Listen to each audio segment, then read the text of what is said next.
Department of Foreign Affairs, and the Philippine Foreign Service, I wish to greet all Filipinos overseas on the occasion of the 126th anniversary of the proclamation of our country's independence. As we commemorate the birth of our republic, let us dwell on the theme of this year's anniversary: kalayaan, kinabukasan, kasaysayan. These three words encapsulate the importance of honoring the sacrifice of our forebears endured in their struggle for self-determination.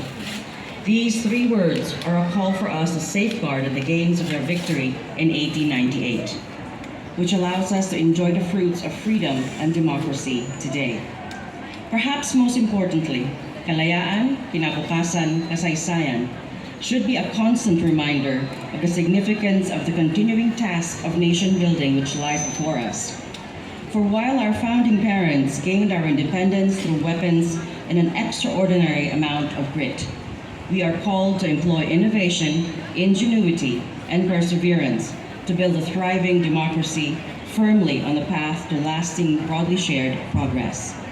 It is therefore of no coincidence that the words in this year's theme harken back to the Katipunan's initials, which our valiant forebears brandished as a battle cry over a century ago. It is the same courage, this same spirit of patriotism and unity that we are called upon to mobilize today. Let us be inspired by the Katipuneros' bravery as we, Filipinos at home and abroad, work together to build our bagong Pilipinas. Mabuhay ang Pilipinas, mabuhay ang mga Filipino sa ibayong dagat.